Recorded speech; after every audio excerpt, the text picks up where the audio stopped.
তালের রস দিয়ে আজকে তৈরি করে দেখাবো দারুণ মজার সন্দেশ। আশা করছি এই রেসিপিটা আপনাদের কাছে একদমই ইউনিক মনে হবে। আর এই সন্দেশটা খেতে যে কত মজার দেখে নিশ্চয়ই বুঝতে পারছেন কতটা ইয়াম্মি লাগছে দেখতে।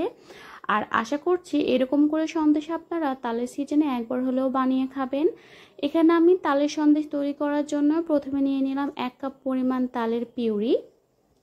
আপনারা নিশ্চয়ই সবাই তাল থেকে তালের রস বা তালের কাঠটা বের করার সিস্টেমটা জানেন। তালের রসটা বের করে নেওয়ার পরে কিন্তু সুতি কাপড়ের মধ্যে এটাকে ঝুলিয়ে রেখেছিলাম, এতে করে এক্সট্রা যে তেতো পানিটা ছিল সেটা কিন্তু পড়ে গিয়েছে, এতে করে তালটা কিন্তু তেতো ভাব ছিল না। আর এর মধ্যে আমি 1/2 কাপ পরিমাণ নারকেল কোড়ানো দিয়ে দিলাম।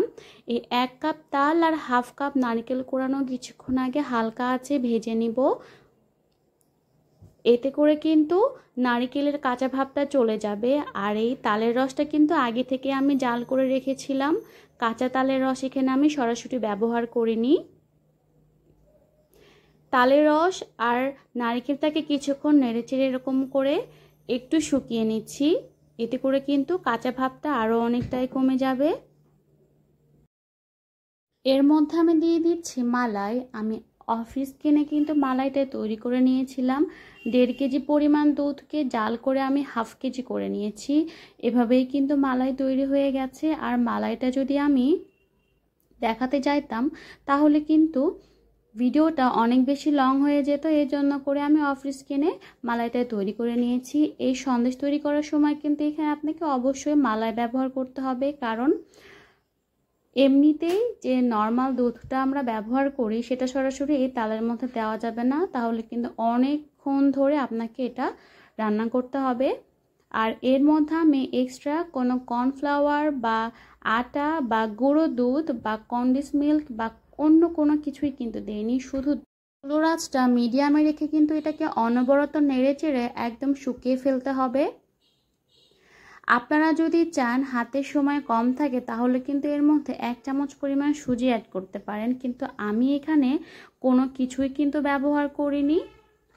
এই জন্য করেই হয়তো বা আমার সন্দেশের টেস্টটা অনেক বেশি ভালো হয়েছিল। আর এর মধ্যে আমি স্বাদ মতো চিনি দিয়েছি।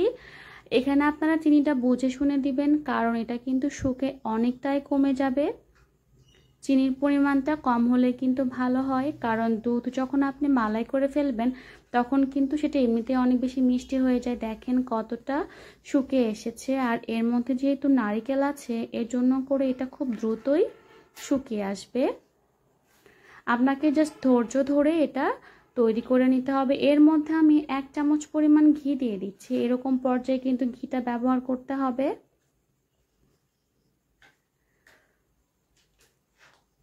ঘিটাকে নেড়েচেড়ে মিশিয়ে নিয়েছি। এখন আমি এর মধ্যে সাদা এলাচের গুঁড়ো দিয়ে দিচ্ছি।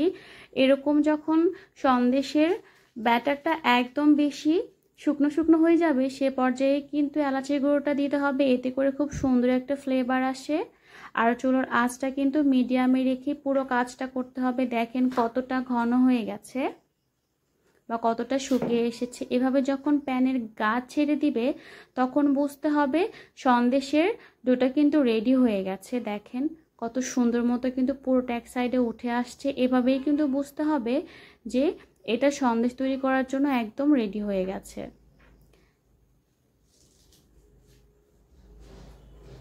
চুলোটা বন্ধ করে দিয়েছি। এখন এরকম একটা 4 কোণা বক্স নিলাম। এর মধ্যে এখন আমি প্লাস্টিক র্যাপার বিছিয়ে দিচ্ছি। এর মধ্যেই কিন্তু আমি সন্দেশটা সেট হতে দিব। আপনাদের বাসায় যদি প্লাস্টিক র্যাপারটা না থাকে তাহলে কিন্তু পরিষ্কার পলিও এভাবে ছড়িয়ে দিতে পারেন, তার মধ্যে কিন্তু সন্দেশটা সেট করে নিতে পারবেন, কোনো সমস্যা হবে না।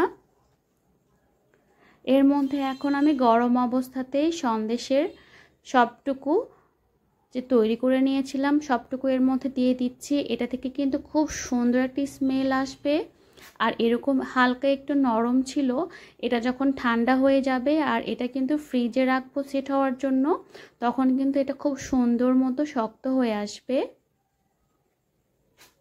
দেখেন আমি কিভাবে এই সন্দেশটাকে সেট করে নিচ্ছি। আপনারা চেষ্টা করবেন সব সাইডে সমান করে এটাকে সেট করে নেওয়ার, তাহলে সন্দেশগুলো কাটার পরে কিন্তু দেখতেও ভালো লাগবে। জাস্ট আমি এখানে কিন্তু 1 চামচ পরিমাণ ঘি ব্যবহার করেছিলাম। আর এর মধ্যে যেহেতু আমি নারকেল ব্যবহার করেছি, এই জন্য করে কিন্তু এই সন্দেশের টেস্টটা অন্য যে কোনো সন্দেশের চেয়ে অনেক বেশি ভালো হবে। আর এটা যেহেতু তালের রস দিয়ে তৈরি সন্দেশ, বিশেষ করে যারা তালের খাবার খেতে পছন্দ করেন বা তাল দিয়ে তৈরি যে কোনো ধরনের মিষ্টি খাবার, তাদের কাছে কিন্তু এই সন্দেশটা খুবই ভালো লাগবে। এখন আমি এটাকে নর্মাল ফ্রিজে রেখে দেব 2 থেকে 3 ঘন্টার জন্য, তারপরে কিন্তু এটা সেট হয়ে যাবে। দেখেন আমি বক্স থেকে সন্দেশের সবটুকু অংশ উঠিয়ে নিচ্ছি। দেখেন কত সুন্দর মতো সেট হয়ে গেছে, এটা কিন্তু খুলে যাওয়ার বা ভেঙে যাওয়ার কোনো চান্স নেই। এখন আমি এটাকে সুন্দর মতো আমার পছন্দ মতো শেপ দিয়ে কেটে নিচ্ছি। আজকে যারা আমার চ্যানেলে নতুন এসেছেন, আমার রেসিপিটা যদি আপনাদের কাছে ভালো লেগে থাকে তাহলে অবশ্যই আমার চ্যানেলটি সাবস্ক্রাইব করে দিবেন। এখন আমি একটা ছুরিতে ঘি মেখে নিচ্ছি, এতে করে কিন্তু কাটার সময় সুবিধা হবে। রিকোয়েস্ট করব একবার হলেও তালের রস দিয়ে এরকম করে সন্দেশ তৈরি করে খাবেন, দেখবেন এটার স্বাদ আপনাদের মুখে লেগে থাকবে। আমি গ্যারান্টি দিয়ে বলতে পারি।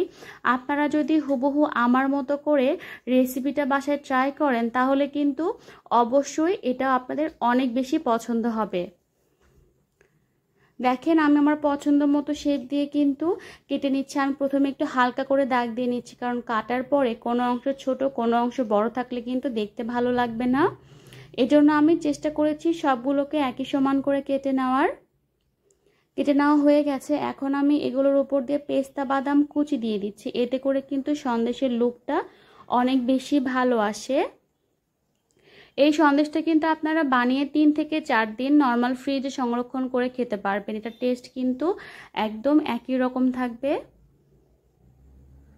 দেখেন কতটা সুন্দর লাগছে দেখতে, আর এই সন্দেশের কালারটা কিন্তু তালের রসের জন্য অনেক বেশি সুন্দর আসে। আমি সব সময় চেষ্টা করি ইউনিকভাবে কোনো রেসিপি আপনাদের সঙ্গে শেয়ার করার। আশা করছি আমার এই ইউনিক রেসিপিগুলো আপনাদের কাছেও ভালো লাগে।